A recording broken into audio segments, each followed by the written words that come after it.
So One Punch Man Season 3 is finally out, and after years of waiting, we finally got a look on episode 1. Now I understand that if you're a fan, you probably have your own opinion about it, and I also have mine. But I still think that we should give them the benefit of doubt and wait till we see other episodes, because what we got was not really an action-heavy scene. But that being said, some things are just, how can I put it, just hard to ignore, especially as an animator. We get to see some of the flaws much more easily.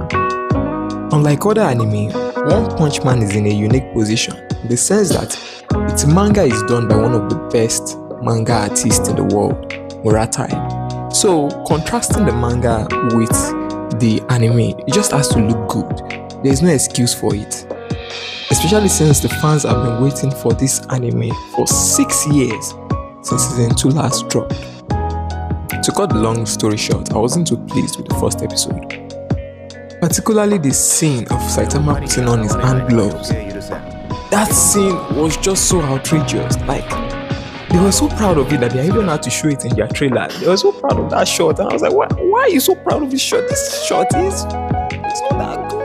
Anyway, when I saw the trailer, I was like, come on, there's probably more to that shot that they're just not showing us. Like, maybe they just decided to hide the other parts of him actually putting on the glove, and to actually turn out to be much more epic than that. Because to me, this just seems like 2 frames of animation with slight rotation around the gloves. And am I the only one who thinks the hand looks too big?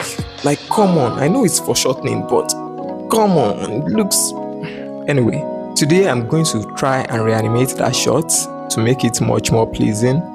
And if you are new to this channel and watching me for the first time, I'm actually a self-taught animator. I'm not a professional animator by no means, and I made a couple of fan animations, the most notable one being the Kakashi vs Sasuke fan animation.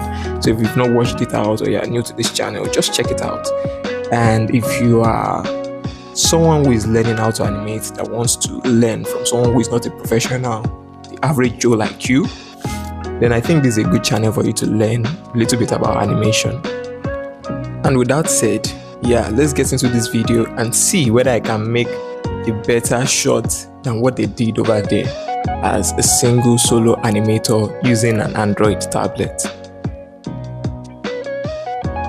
So the very first thing I'm going to do is import a screenshot of that particular frame into my animation app, which is Rough Animator. That's what I use for all my animations, and I'm going to use it as a form of reference for how that shot is going to be. After doing that, I'm going to create a new layer for my rough animation. I'm going to sketch over the reference image just to create a rough animation of what I want to do.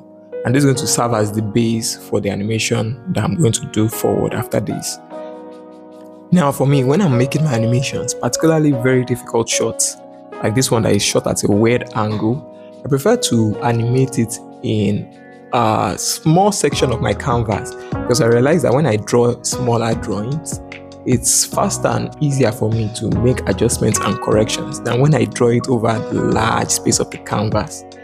So, and in order not to make it seem like as if I'm cheating, because I understand that the animators that worked on this project didn't really have a reference to trace over, I'm going to draw my own character separately the way I think it ought to look like, and then I'm going to animate the movement of the hand.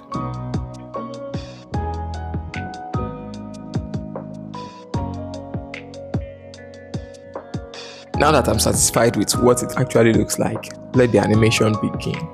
So right now I'm going to create a next frame, and then I'm going to draw over that hand and see how the position should be previously before his hand spreads through the glove.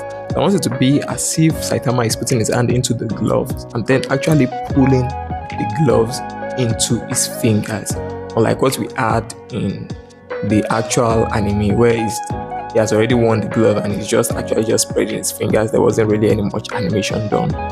So I'm extending the fingers downwards first, and then it's going to slide the glove across his wrist. So now that we have 2 keyframes, the before and after of his hand, I'm going to try and reposition them to make sure that the ant, before it was spread, is in the previous frame, and after it's spread, is in the next frame. And then I'm going to add a new frame in between to connect both key poses. After adding that frame, I'm going to add the in-between. I'm going to make the in-between drawings by going over it, and the real focus for the in-between is still the gloves. The gloves is the main focus. The rest of the character is static, but even at that, I wouldn't just want to copy and paste the previous image of the static character, because even those slight movements makes it feel much more animated than just using the rest of the body and making it static and just moving the gloves. So that's not what I intend to do. I intend to redraw Saitama all over again, and this is going to be applicable not only on the sketch but even at the outlines and the shadows and every other thing, just to make it much more animated, just give it a little bit of movement. So after that, I'm going to go to the final frame and add a new frame after it. And in this new frame, what I'm going to do is not really that much. I'm just going to be tracing the previous frame over the final frame. And the reason why I'm doing this and not just actually copying the previous frame over the final frame is because there is no way your drawings can exactly be the same when you trace over it, especially when you have pressure sensitivity on your pen or your stylus. And the reason why we're doing this is because even those tiny differences in line, width, thickness, movement, slight deviation, it makes it feel like as if the character is alive and not stiff. And it's one of the issues I had with the first episode of One Punch Man that I just watched. If only they had decided to just go over the characters a little bit and have it and draw over the previous frame with another frame, those slight twitches and movements will make it feel like as if those characters are actually alive instead of just being still frames and just panning over those frames. Now that I'm done with that last frame, I'm going to make those last two frames into a cycle. And what this does essentially is that it makes repetition of the selected frames, and you can extend those repetitions as long as you want. So I'm going to hold that final frame of him actually pulling his gloves, and then I'm going to make it repeat for a while. Now that that's done, the next thing I want to do is now to actually resize the image to fit the screen size. I'm working with a resolution of is a 4K resolution, so I'm going to make sure the character fits. This is going to make it easy for me to go over the outline, because if I were to make the outline with that low resolution or that short, that small image, by the time I expand the lines, it's going to lose its line quality. And as you can see, the animation already looks even more alive than what we had in the anime. But this is the tricky thing about making animations and rough animations. Rough animations tend to be very much alive because of it has a lot of inconsistencies, and those inconsistencies tend to make rough animation look more alive than the finished product, because when you now actually do the finished product, you smoothen it, you go over all those details, the outline is more simplified, and so your animation looks less alive, but it looks cleaner and easy to look at and pleasing to look at. So after drawing it and making some final adjustments, the next thing I'm going to do is to try and get the backgrounds right. And since I don't work with the studio and don't have access to the background, I have to go through some underhanded methods just to get that particular background back. But the first thing I want to do is to get the position of the character within the background. And in order to get that, I have to reposition the reference image, that is the screenshot I got earlier. And I want to fit the position to the character I just made so that we know where exactly to place my character within the shot, so that it can look as similar to the anime as much as possible.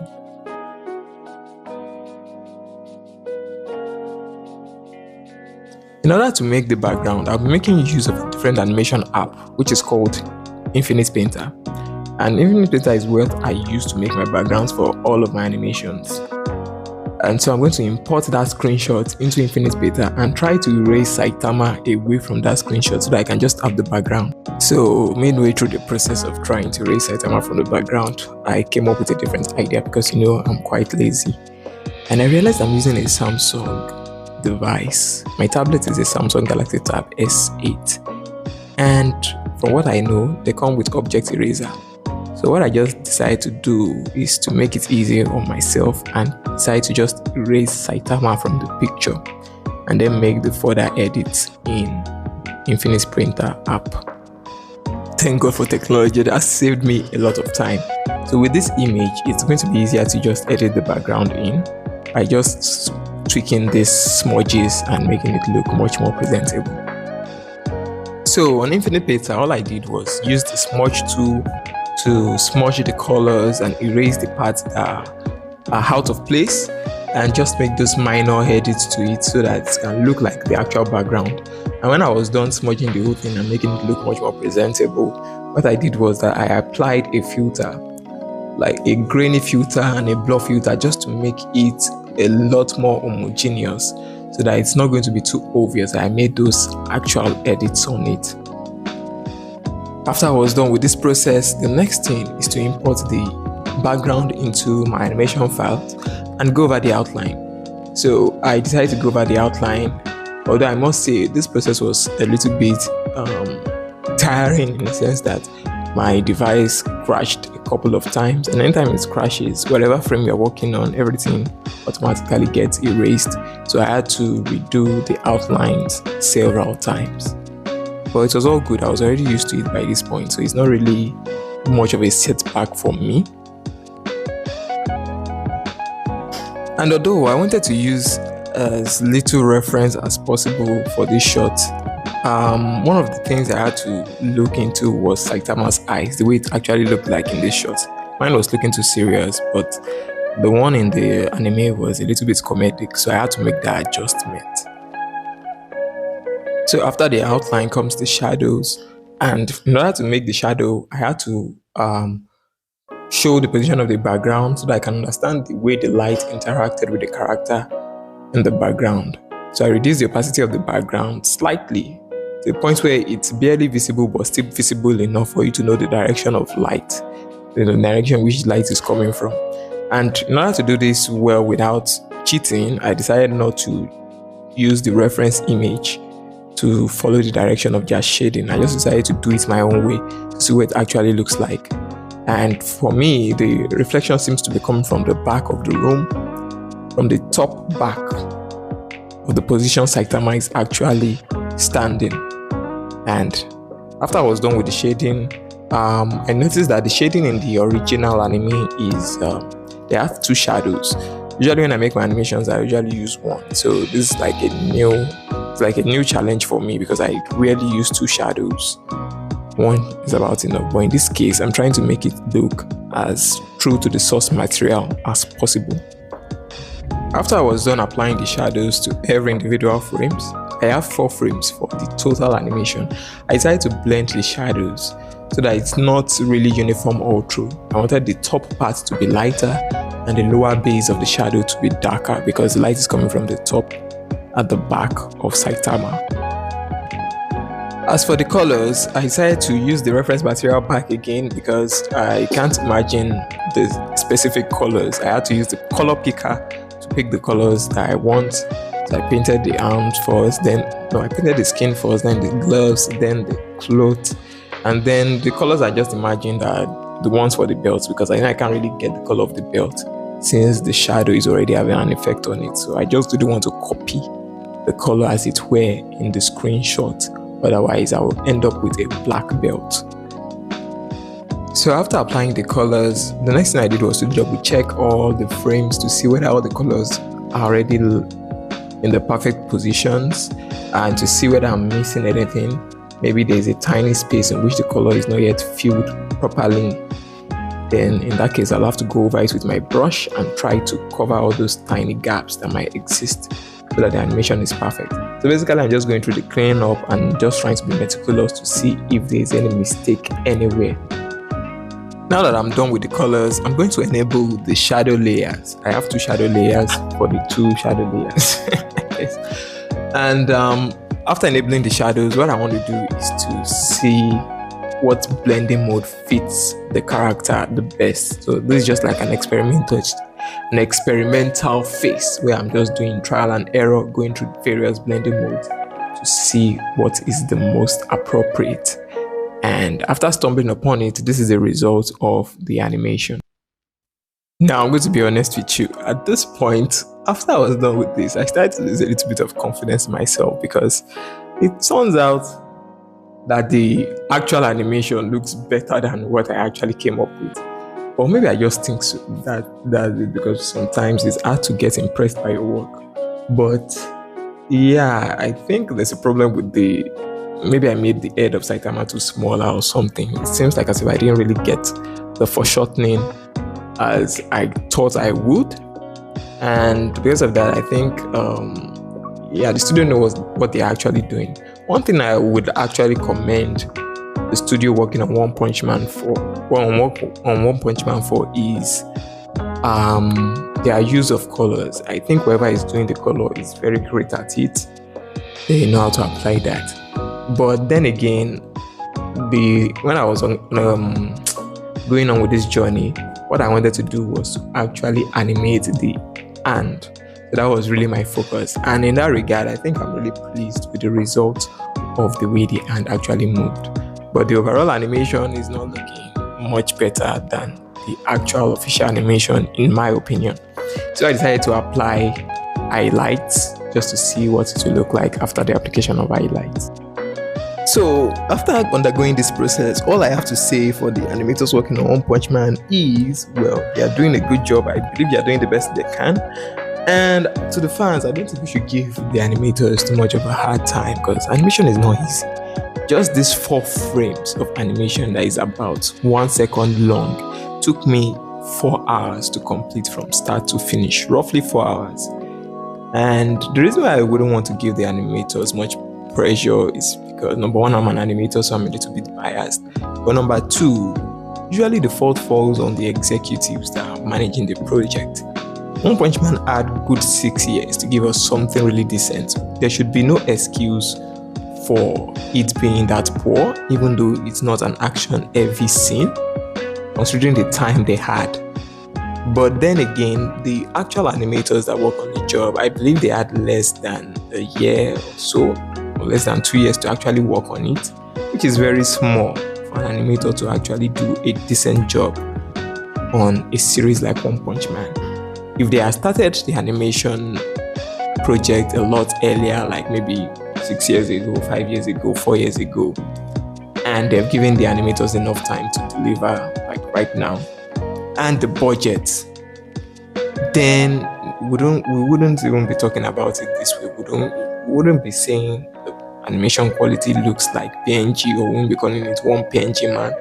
So there wouldn't be much more. They don't have any rooms for excuse. It's not like as if One Punch Man is a dying franchise. I believe One Punch Man should have made money. I think a lot of people are interested in it. So I don't really think they have a lot of excuses not to make something decent. But anytime it comes to rushing animation projects, animators have to look for a way around it, a way to deliver something that has quality and at the same time can meet up with the time demands. So that's my take on it. Now, regarding the overall animation, let me know your opinion, whether you think I did a better job or maybe my animation is just ass. So I really am not that impressed with it. I'm only impressed with the animation, which was what I actually set out to do. Although I was hoping that my overall animation would look better than what was done in the actual anime. So let me know your thoughts. And another thing is that I'm thinking of reanimating the Garu shot, the one that people talk so much about. I know that animating from that angle can be very difficult. Foreshortening generally is difficult because those angles are really weird. I'm going to be taking it on, and if you're interested, please let me know in the comment section. If you like what you watched, please like, share, and subscribe. And I'll catch you in the next one. Thank you for watching, and God bless you.